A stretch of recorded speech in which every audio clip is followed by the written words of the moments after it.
Welcome, ladies and gentlemen, Gungans and droids across our beloved Empire. It's great to be in the Empire today, and I want to welcome each and every one of you, wherever you may be and whoever you are, to today's character review of the much-anticipated Mace Windu rework.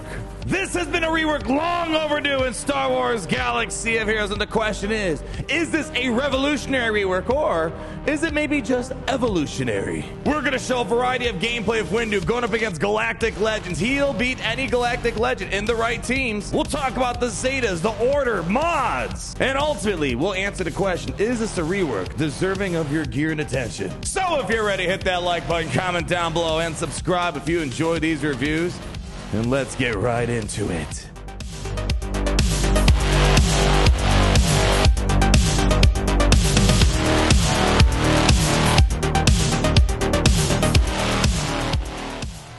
We all know that Mace Windu is a fan of parties, so why don't we start off this party by doing some quick overview things on Mace Windu to help us understand why the gameplay is looking pretty darn good with him. This character has 3 Zetas as well as an Omicron, which is for Territory Wars, which no one has Territory War gameplay as of now. But even so, you don't need the Omicron to get advantages out of this guy, even outside of Territory Wars. He truly will be a decent plug-and-play tank, a little reminiscent of how General Kenobi operates with the persistent taunts. And with his new debuff Shatterpoint, they scrapped the random expose that used to be on his kit, and now he'll apply Shatterpoint randomly, which will give you a load of options. Now, stat-wise, the most important things you want to get out of Mace Windu are really the speed, durability, as well as possibly offense in select situations. Really, when you take a look at base stats, he's not really excelling in any particular area. However, with the kit, speed is addressed through turn meter boost that he has throughout his kit. So even though it looks like he's slow, he's really going to be popping a lot of turns. And his durability is also going to be increased because of Vapod, increasing his max health by an additional 30%.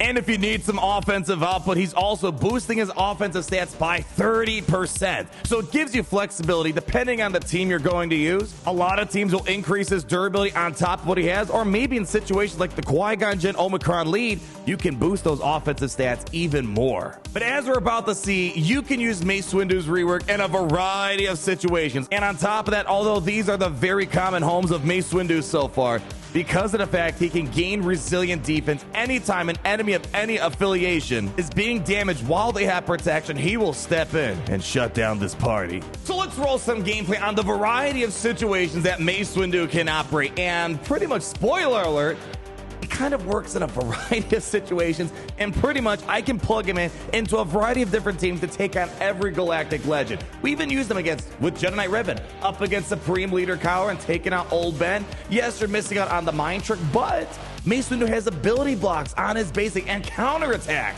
And it was so satisfying seeing when people are hitting into him, he would just come back with the counter and throw down ability block. And yes, even on Galactic Legends, not even Jedi Master Kenobi can drop ability blocks on his basic against Galactic Legends. Now, obviously, the first thing people think of is Jedi Master Kenobi, especially since you need Mace Windu to build up the Jedi Master Kenobi. It really sweetens the deal even more with the rework of this caliber.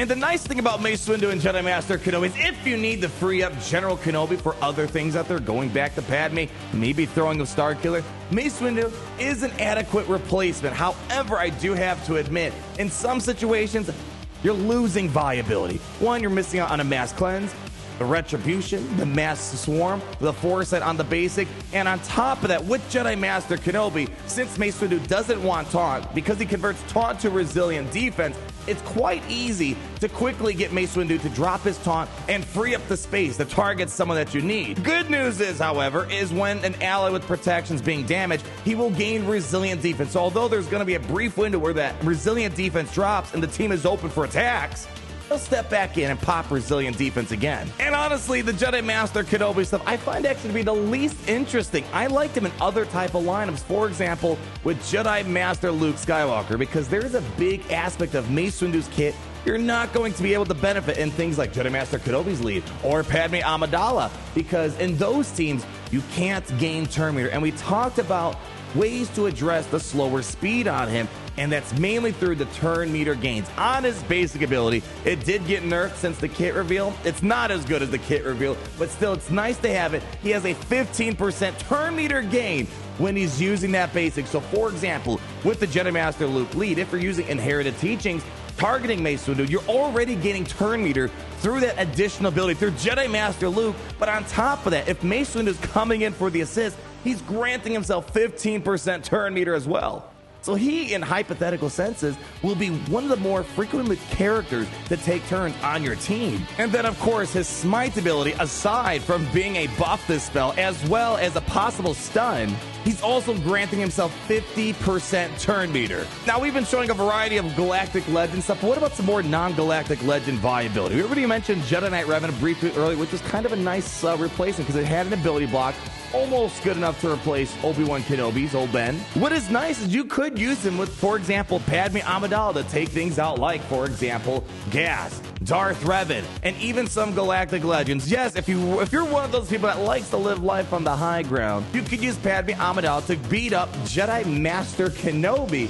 However, to be fair, you didn't really need Mace Windu to make it happen, but it gives you another option. And then we got things like Starkiller, which unfortunately we haven't been able to fully appreciate yet because one, you can't quite enjoy Starkiller outside of Grand Arena, and right now in Grand Arena we don't have the full entire Mace Windu available to us. Until next time, being able to have resilient defense is quite interesting because with Starkiller in Grand Arena, Jedi tanks will gain taunt and damage unity. However, in Mace Windu's situation, he'll trade that taunt for the resilient defense, allowing him to counterattack, get some extra offense, which is nice of Starkiller. So again, another way to utilize your Mace Windu if you've been finding yourselves in a tough situation, finding a good Jedi tank to put in there, because General Kenobi is usually expensive to put in there, and then when you put Plo in there, you're kind of wasting some viability of Starkiller potential. So this might be a good option if you can't afford to throw in General Kenobi, a Barriss if you want the healing, or Obi-Wan Kenobi Old Ben. And then what I'm really excited to see as well is the Qui-Gon Omicron. Right now, the Qui-Gon Omicron is the ultimate YOLO. You go into battle, hope Qui-Gon dies, and there was no stun or ability block on Anakin, so he can just pop the big hit and you're done. Here, however, Mace Windu is going to be interesting in a way where it's going to allow you to buy Qui-Gon some time to survive as long as possible, because when you're hitting these other Jedi on the team, Mace Windu is going to gain resilient defense. And what happens in a Qui-Gon team? With the Omicron, other Jedi can't die, and Mace Windu is going to be able to taunt for the team and keep taking hits. Even if he's at 1% health, he will not die until Qui-Gon dies, which in turn might be great to keep your Qui-Gon team alive longer and not just rely on Qui-Gon dying and then Anakin carrying it afterwards. So what about some things I don't quite like about the Mace Windu rework? Really, the first thing I was extremely disappointed in is the fact that resilient defense was dispellable. When seeing the kit reveal, it made it kind of seem like it was going to be like Marissa's Massacre, an undispellable blue status icon, and that would have made this a lot more interesting. And this is where the things get pulled back a little bit, but for a rework on a day one character, perhaps understandable. But the main drawback is it's really easy to quickly get through resilient defense after a few hits or even a simple buff dispel. But on the flip side, it's good that he'll at least be able to regain that taunt again, like how General Kenobi gains taunt every time someone's being critically hit. In some ways, Mace Windu might be a slightly better taunting character than General Kenobi because you don't need to be critically hit. You just need an ally that lost their protection. The other thing I'm a bit torn about is Shatterpoint. Oddly enough, through my testing, we weren't quite utilizing Shatterpoint, mainly because outside of territories and the Omicron, the Shatterpoint is kind of random, similar to how the Exposed was before. The good news is the Shatterpoint can be hit. Even if it's behind a taunt, you can navigate your way around, hit someone with Shatterpoint, and there are a variety of benefits besides just a simple expose last time. But the main downside is with the randomness of Shatterpoint, sometimes you're in a situation where it's not worth hitting them. For example, going up against General Anakin Skywalker, if Shatterpoint lands on Captain Rex when Gas is still standing, it's not really doing me a whole lot of good. It would have been nice if you could select the target that gets Shatterpoint, but the good news is with the Omicron, the Shatterpoint's going to be a lot more frequent because every time a light side ally is taking a turn, Shatterpoint is going to be applied. So you're going to get more options throughout the course of the battle, and you don't need to wait for Mace Windu to take a turn, then apply the Shatterpoint, and then it's gone pretty shortly after. And the other thing I don't quite like about Mace Windu is he's got a lot of turn meter gains with his Omicron, for example, his basic, his smite, and if he's with Padme Amidala or Jedi Master Kenobi, he's just not going to be able to gain that turn meter. But the good news is, those aren't just the only teams he needs to be with, so he can work with other teams out there. One more thing I don't like about Mace Windu's kit, and it's honestly not a big deal, it's his lead. Take a seat. I don't think there's really any reason that you're going to want to use this lead unless you're like a level 50 player that doesn't have a lot of Jedi yet, but eventually you're going to get things like Battlejuice lead, Jedi Knight Revan, heck, Qui-Gon Omicron, or even other leads out there like Jedi Master Kenobi, Jedi Master Luke, or even Rey, or Star Killer, or even there's just a lot of ways to utilize him.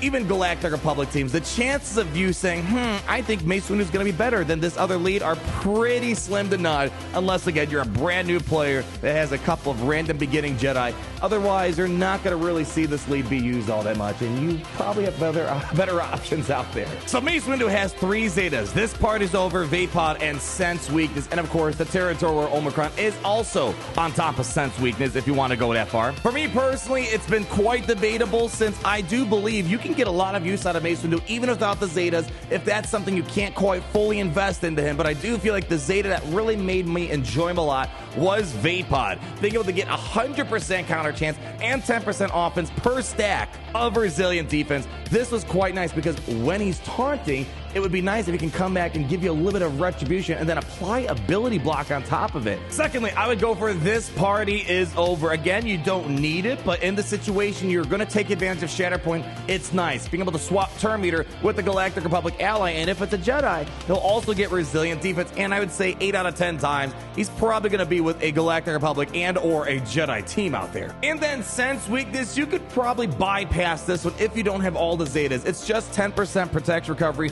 when Shatterpoint happens, which really Shatterpoint's only going to be applying outside of territories only a few times when Mace Windu takes his turn. However, in territories, I see this being a lot more important because in territories, as you mentioned, you're going to apply a lot more Shatterpoint every time a light side ally is taking a turn. And then with mods, I think there are 2 logical ways to mod this character. I think most of the time you're going to mod for health to make sure with resilient defense, he's getting the most taunting attributes possible and the durability, and especially with teams that give lots of max health like Padme, Jedi Master Kenobi, and a variety of teams like the Battlejuice lead, Padme Amidala, or even Jedi Master Kenobi with protection up is calculated based off of your max health, which is a bit odd, but that's how it works. So the more max health he has, the more bonus protection he's going to have as well. And plus, he gives himself 30% max health, and a majority of leads out there he's going to be with amplify his health. I think that's going to be a no-brainer. And on top of that, his basic ability does damage, 5% extra damage based off his max health, and when he's counterattacking, he's applying the ability blocks and he's doing additional damage based off max health.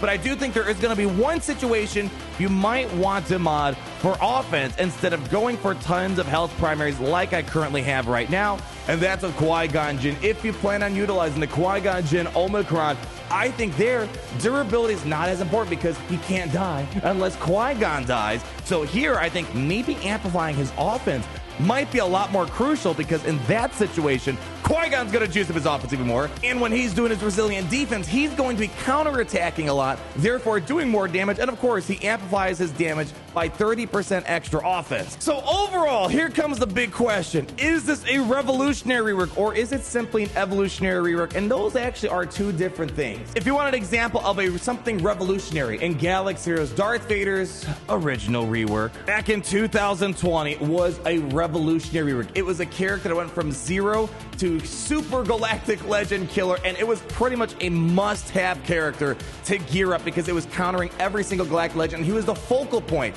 of countering those galactic legends. That was revolutionary. General Grievous, I would say, well, it took him the second time to fix his rework, but eventually he became a revolutionary rework, completely transforming a brand new team, beating galactic legends, and to this day, it is still a staple team to the whole entire game. How about something evolutionary and revolutionary? Mon Mothma was revolutionary for the Rebel Fighters, completely transformed a brand new team, but then it was evolutionized with Kyle Katarn, making it even better. But with Mace Windu, I'll say this, it's a fantastic rework, much better than it was before. I don't quite think it's somewhere on the level of Darth Vader's first rework before they nerfed him in the great nerf of 2021, or even General Grievous. he's somewhere between, I would say, Grandmaster Yoda's rework and maybe close to where Grievous might be. The thing is, Mace Windu is going to slot in a variety of situations, but Jedi Master Kenobi is already amazing without Mace Windu. All these teams are already amazing without it, but adding him in some of these will make them slightly better. So I think if Mace Windu isn't something that wasn't on your farming plan, unlike things like Darth Vader, I don't think this is something you need to take a break and rush for right away, although it is going to be a solid character nonetheless. I see this being a plug-and-play staple for a long time in Galaxy of Heroes, but by no means do I find this to be a necessary thing to drop what you're doing and going for right now, unless you have Jedi Master Kenobi, Qui-Gon Jinn, Padme, or maybe some Jedi stuff out there. But then again, you don't quite need him, although he does do a lot of cool stuff. So with that said, this is definitely a 4 out of 5 star character for me, or in other words, it's a master level character in my opinion. A variety of plug and play situations, kind of like General Kenobi with the persistent taunt, ability blocks on the basic, and it's got a lot of fun tools in its kit that besides just a simple buff dispel and a random expose like it had in the past. But I don't quite think it's going to revolutionize the game, but it's a character that if you want to gear him up, you have the confidence of knowing he's not going to be a worthless piece of trash in your roster. So that's going to wrap it up for today, ladies and gentlemen. Gungan the droids, let me know what your thoughts are of the Mace Windu rework. He's doing a lot of fun stuff, and I think we're just scratching the surface, and I think we're going to see his face for a very, very, very long time. Leave that like, comment down below, subscribe so you're not missing a thing,